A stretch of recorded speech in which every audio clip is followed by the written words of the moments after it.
Me is David Cohen to my right and Mickey Silverman, each of whom will say a word or two in just a moment here. So first of all, we want to thank each of you.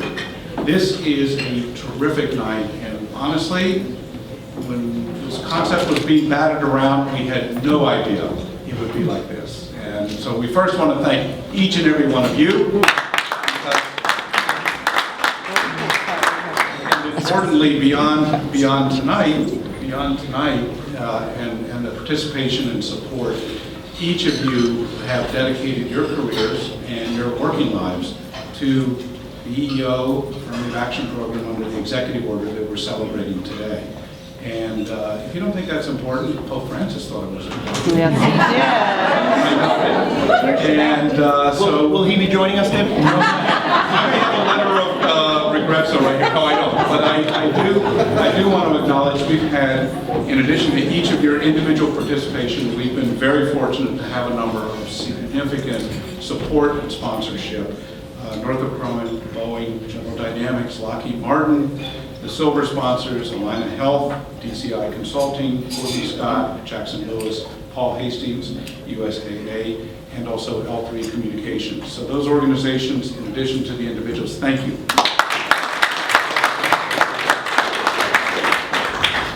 All right. So with that, I think I'm going to, David, ask you to say a few words, and then we're going to move right on from there. No, I'm sorry, Mickey. I just got word. Darn it, I almost had it. Go ahead, Mickey. You were so close to getting So close. Thank you. Evening, folks. So 50 years is a good time to take stock. It's the 50th anniversary of the executive order, and what we realized as we were discussing it, as we were getting closer to this anniversary date, is collectively, I don't know the number of years that we've worked on this, but I think we've talked about, is it 60 years, 70 years between the three of us, the lion's share of which belongs to my friend here. And we've worked with many distinguished directors of the OFCCP. And we thought, over drinks, where we do our best thinking, that the idea of putting a video together, asking all of the living directors to join us, and to give their insights on the impact of the executive order, enforcement of it, how the contractor community has come to embrace it over time, that it would be worthwhile to memorialize that. And so we will show you a screening this evening, a portion of that video, the completion of which will be over the next several months. And we'll look at about 8 minutes worth today. Ultimately, it'll be about 45 minutes or so.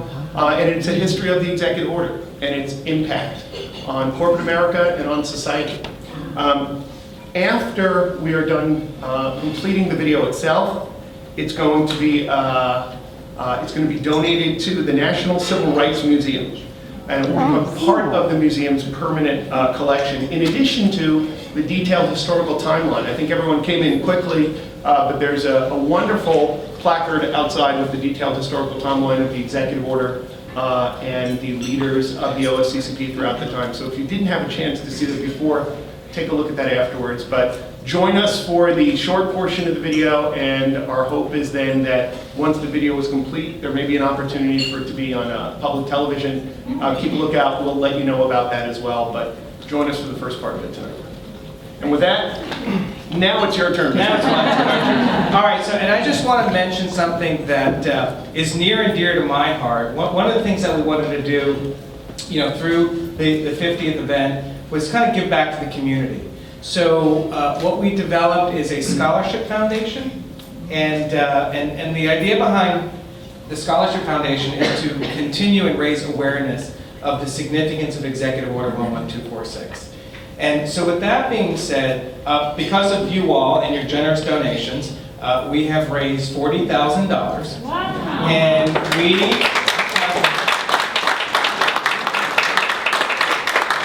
have partnered with the DC Public School System.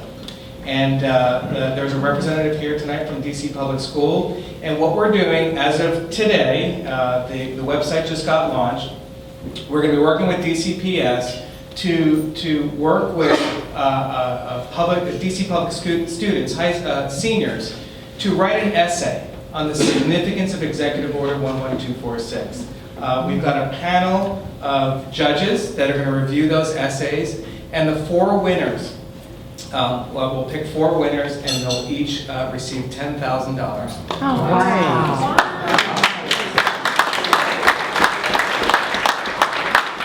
Now, we want to make this an annual event. So for those of you that have contributed to it, thank you. If you're interested in contributing, we're going to do this every single year, so we may hit you up for fundraising for the Scholarship Foundation. So I'll probably be calling you. But we're really, really excited about it. So that's that. And with that being said, I want to pass this off to my friend Sandra Evers-Manley, who's going to MC the event tonight. And for those of you that don't know Sandra, I've been working with Sandra for, geez, almost 10 years now. And she is really one of the most amazing people that I've worked with. One of the most committed people to EEO and affirmative action. And Sandra is, her current role is the Vice President of Global Corporate Responsibility at Northrop Grumman. And I'll give you a little bit about her bio, because her bio is fascinating. Sandra Evers-Manley joined Northrop Grumman as a summer intern in college, and has been with the company for more than 2 decades. Prior to her current role, she was the Vice President of Ethics and Diversity. She's also the President of the Northrop Grumman Foundation, which she has helped fund. And just so you know, the Northrop Grumman Foundation helped fund and sponsor and facilitate the video that you're going to see. So shout out to the Northrop Grumman Foundation. Sandra grew up in Mississippi and is a cousin of civil rights activist Medgar Evers. She's a passionate advocate for EEO and is past president of the Beverly Hills Hollywood chapter of the NAACP. She is a member of the Defense Industry Initiative on Business Ethics and conducts a working group which functions as its board, and is a fellow at the Ethics Resource Center. So Sandra, why don't you come on up?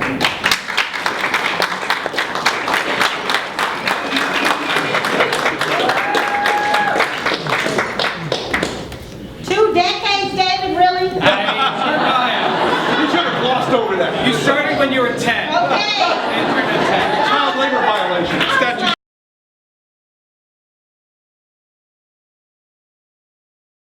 Oh my gosh, 2 decades.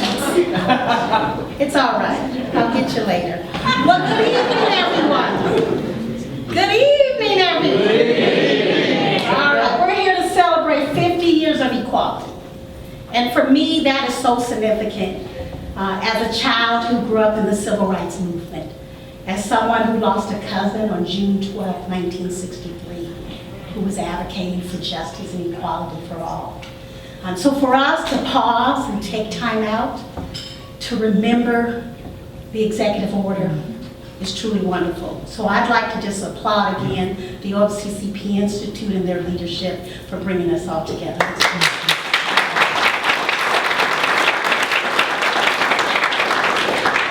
I would also like to say what a great honor for us, because we sit and we stand in the midst of greatness, to be able to recognize some of the OFCCP directors, individuals who I'd like to say they are keepers of the order, that they had the distinct leadership and history to make sure that we as government contractors did the right things.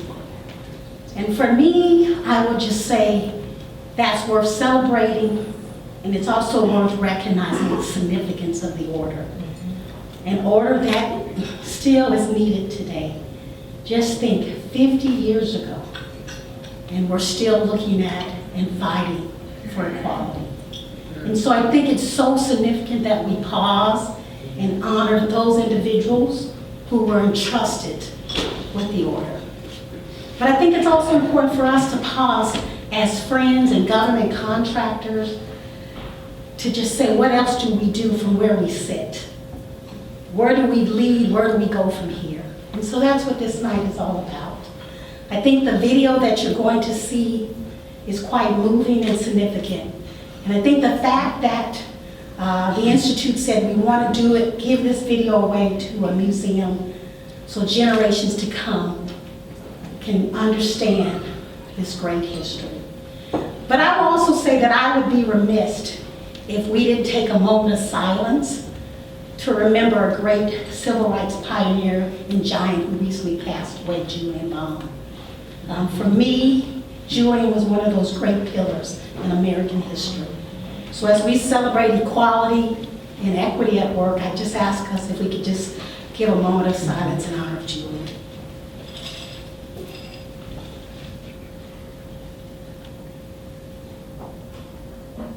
Thank you. So David talked about this video. And so we're going to have an opportunity to take a look at it. You're going to see some familiar faces. For me, I've had an opportunity to see it. You're going to learn some things that we had no idea of what it was like. Can you imagine being an OFCCP director?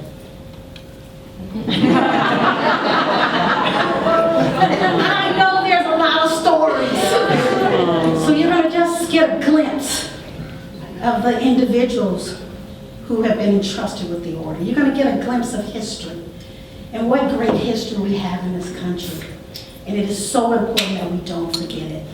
So at this time, it is my pleasure and my honor to be able to introduce the video. And I hope those of you can pull in a little close to see this great video. We've got 3 monitors. Please get close. Let's roll the video.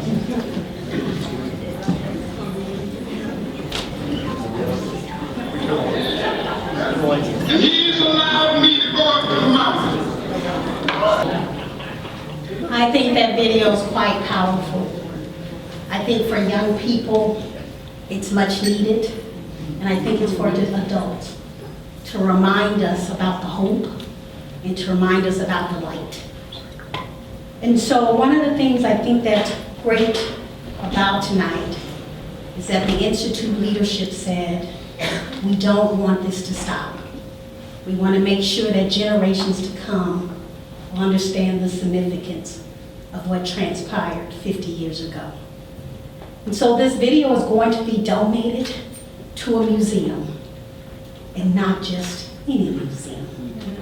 It's going to be donated to an incredible museum in Memphis, the National Civil Rights Museum. All right.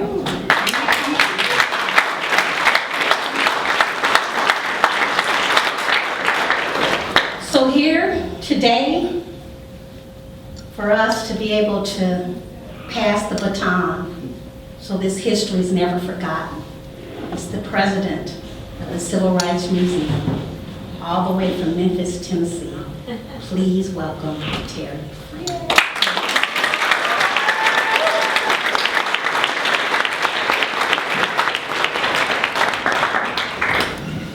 Thank you. It feels almost unfair to have to come up here after that. It was a very emotional and moving 8 minutes, so I can only imagine what 45 minutes of that history will be like. It started off with Dr. King's mountaintop speech. That speech occurred 24 hours before his assassination. I work at the place where his assassination took place. If you have not had the opportunity to come to the National Civil Rights Museum, I would really encourage you to not die before you get there.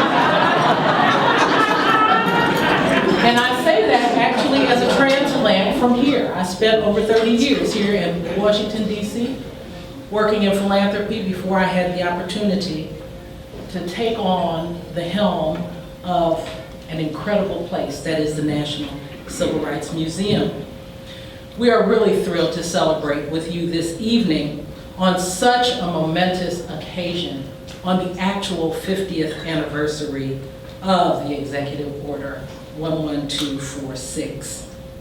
At the National Civil Rights Museum in Memphis, Tennessee, we honor history of the American Civil Rights Movement, examine issues facing society today, provoke thought around these issues, and encourage ordinary people like you and I to act in extraordinary ways.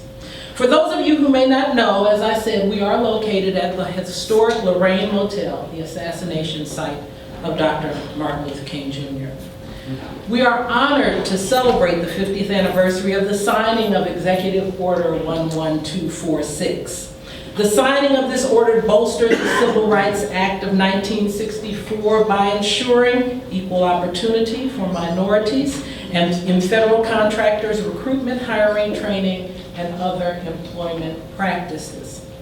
Now, as we celebrate the anniversaries of this and many other major legal civil rights victories, we must ask if, in fact, they have fostered the freedoms they intended to protect. While we have come a very, very long way from the sanctioned segregation of the 20th century, we must accept the fact that we have a very long way to go to achieve the economic parity that Dr. King envisioned for all citizens of this great nation. While Executive Order 11246 was an incredible step in the movement toward equality, I would encourage each of us to think of what we must continue to do to ensure our constitutional rights of life, liberty, and the pursuit of happiness for all people. Yes, the legal victories have been won, but let's continue to seek the manifestation of those laws in our societal norms and mores. We graciously accept this gift of the oral history of the signing of Executive Order 11246 and will include it in the permanent collection of the museum to further educate our visitors on the many victories won during the 20th century American Civil Rights Movement. Thank you. Thank you all.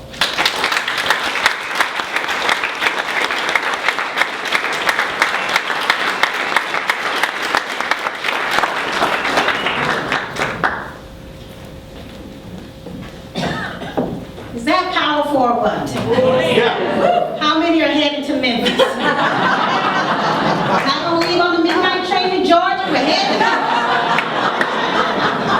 I just think it's so wonderful. Thank you so much for being with us. Thank you for your leadership. And we really look forward to seeing the museum again and seeing a place for this wonderful treasure of a video. Thanks again. So one of the things tonight, we have a great opportunity to hear from some of the pillars, some of the keepers of the order, individuals who, even when they retired, they rewired. They took on other kinds of roles to say, we believe in equal opportunity, we want to continue to make a difference in life. So you're going to get to hear from some of those individuals. But we've also got some special guests here, individuals who have worked in the OFCCP, who've worked in the ELC and other government roles. And I'd like to just ask all of them if they would just raise their hands, some of our former colleagues and individuals who are here. I'm going to actually ask you to come on up front so we can recognize you. Just come on.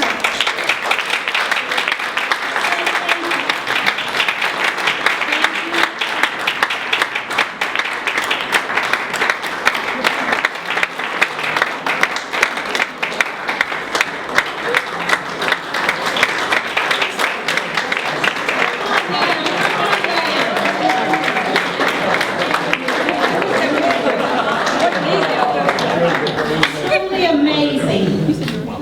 And so we want to just thank them for being with us. We know tomorrow there's a great celebration taking place, but we couldn't ask for a distinguished group of individuals to be with us. So one more time, a wonderful round of applause.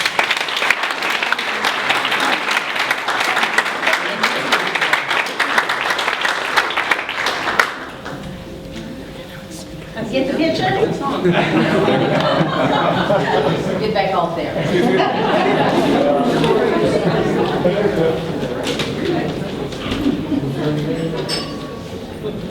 All right, here now to bring greetings is one remarkable individual who we admire so much. I like to say she's one of our sheroes. See, you get to take liberties when you're there.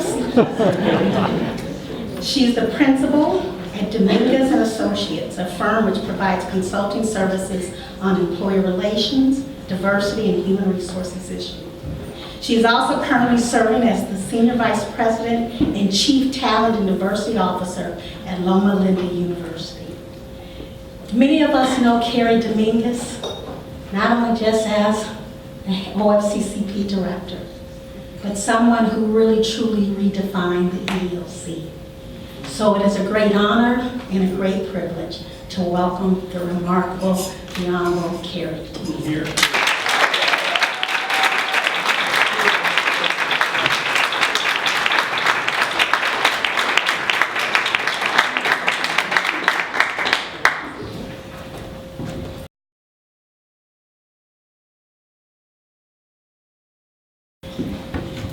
Well, thank you so very much, Sandra, for, I think we had a mutual admiration society, Sandra and I, for her. She's just another one of those heroes that I so greatly admire. Good evening, everyone. Good evening. I tell you, I'm speechless with this wonderful video, and I really want to say